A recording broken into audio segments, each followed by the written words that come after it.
Now I'm going to do a sound test. I'm just going to hold the camcorder about 10 inches or so away from a Bluetooth speaker, and we'll just see what the quality is like.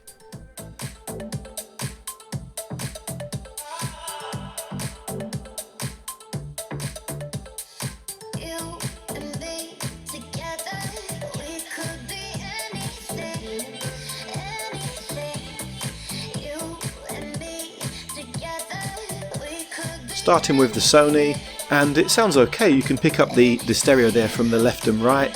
It seems to be capturing the sound at a reasonable volume, not too loud, but certainly getting the sort of sound you'd expect from about 10 inches away.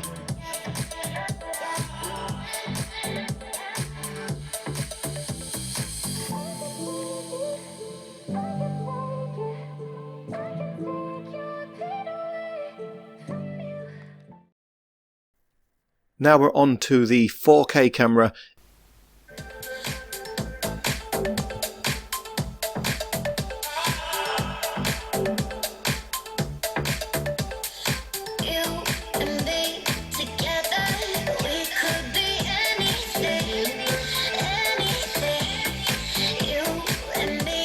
And I've got a little switch on the microphone which I can turn up to increase the gain. I've put that on a bit more gain to make the sound a bit louder.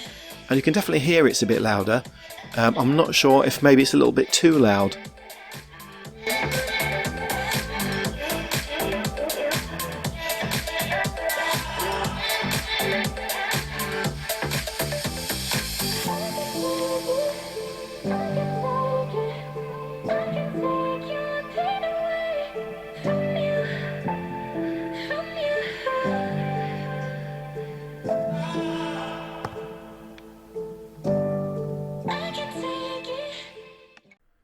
What we're going to do now, we're going to check them for stereo sound.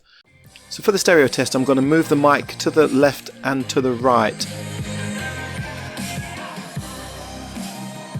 I'm going to put my hand over one side of the microphone, so we're only getting the opportunity for the left or the right channel to record at any time, and hopefully what you should hear is the sound move across the speaker from one side to the other. The Sony one seems to do quite well with that. I think you can definitely hear there's stereo involved there. Now with the 4K, I'm not getting the separation from the stereo sound. It just sounds like maybe there's not even stereo there, so we'll check the file afterwards and make sure it is actually recording in 2 channels. The microphone does say stereo on it, so, and I looked at the specs on the listing, it should be a stereo camcorder, so we'll have to see when we look at the technical specs in a moment.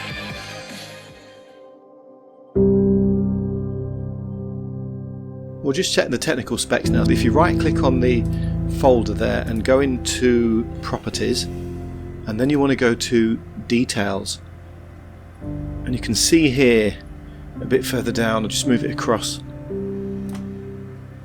so you can see the resolution. This is 3840 by 2160, so it is 4K.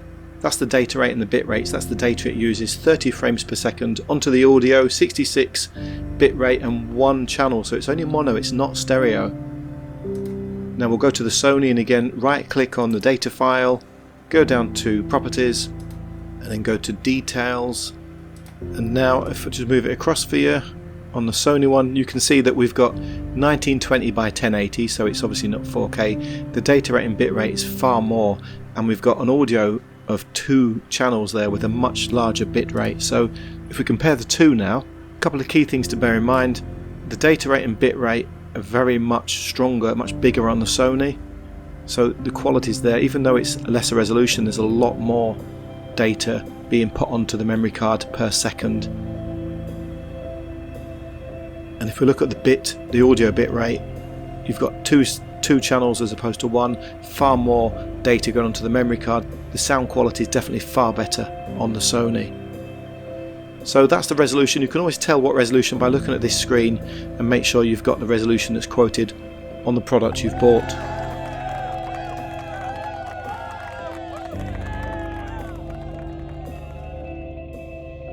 In this part now we're going to look at close-up work and macro work. So again, Sony on the left, and straight away you can see the detail and the clarity there from the autofocus on the Sony. Now on the right we don't have autofocus, and we're really struggling to get any kind of sharp image there. Looking at the Mandalorian, you've definitely got a lot more detail on the left, and we're getting some focus now. We can zoom in and get some real close-ups, some real macro shots of the detail on the model there. Really see the colours pop on it. Now on the other side, on the right, it's a different story. It's very blurred and it's just a pixelated mess, isn't it? Look at this, we can even get down to the gun on the Sony. So the autofocus working extremely well there. Looking at the Baby Yoda here, plenty of detail on the Sony, and the fixed focus just is not able to get any kind of clarity or detail because it needs to be about 1 or 2 meters away before it even gets things into focus. Just look at the comparison, there's just such a difference in quality when you're doing close-up and detail work. I have to say on this one, we're even getting texture on the tiny Baby Yoda there, and it is a really small, probably a centimetre big if that, model. So the Sony's definitely winning here when it comes to close-up work and detail work. You even saw the bullets on the gun belt there. All the markings are so much clearer. I think it's fair to say that definitely give this one to the Sony. Even though it's 1080p, the quality and the autofocus is making a massive difference.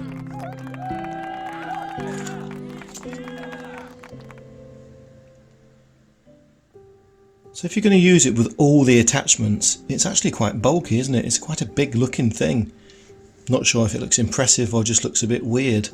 But interestingly enough, the microphone is almost as big as the actual camcorder itself, isn't it? Is there any need for that? I mean, it has got the cover on. But even then, it's just massive. I just think it looks a bit odd. And if you've got the microphone plugged in, you have to have this kind of affair going on at the back here because that's where it plugs in, so you can't really avoid but have this flap open, so almost like a bit of an afterthought. I'm not sure now if the sheen's wearing off on this gadget. When we compare to the little Sony, alright, it's not 4K but it's far more compact and it's actually quite a bit lighter as well. So pop that there and back to the behemoth. Come on there. They're worlds apart, aren't they?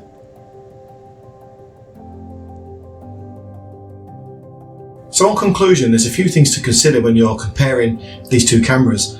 Firstly, the quality of the footage on the 4K is pretty good. For £150, you can't argue with something that you can go out and take on holiday and get 4K footage. That is quite impressive. Now, the main difference here is the Sony one does have better, brighter, sharper colours. The colours really pop on the Sony, and that's because the processor is more powerful and it's recording more data, more imagery as it's recording. However, the Sony is restricted to 1080p. Might not be a problem for everyone, but a lot of people now do want the 4K. So if you're just going on holiday, or just going to the beach, or just going to the fields, or going for a nice walk, the 4K camera for £150 is a good choice.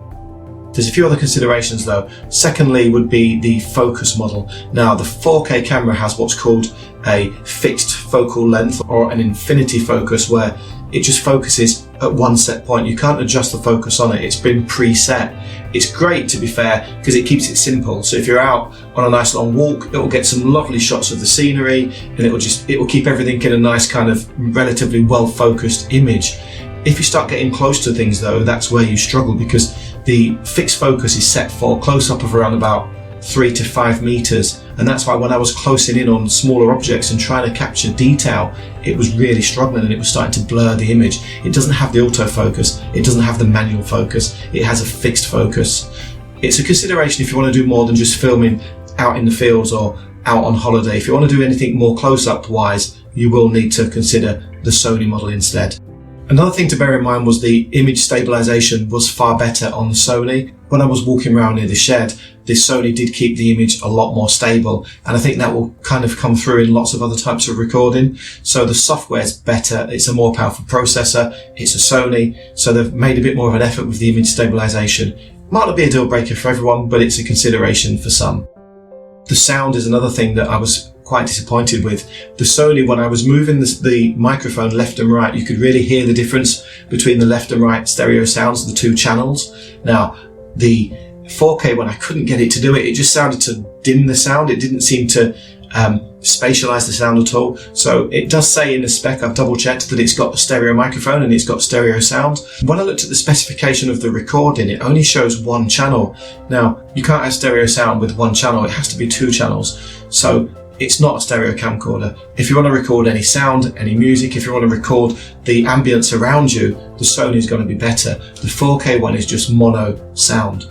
Again, may not be a deal breaker for you, but it is something to bear in mind. In conclusion, I think the 4K camera, if it's all about the footage, it's good. It's a 4K camera. You can't go wrong. If you want a bit more from your camera, a bit more flexibility, a bit more functionality, it's worth paying extra for the premium brand. I think you get better outcome with the focus, you get better stabilization, the colors really pop, and it's just a much more, for me, it's just a much more flexible camera. It has more functionality. It has the autofocus, it has the manual focus, it has the better color, it has the stereo sound, and obviously it's a Sony, so we know the quality is going to be very, very good.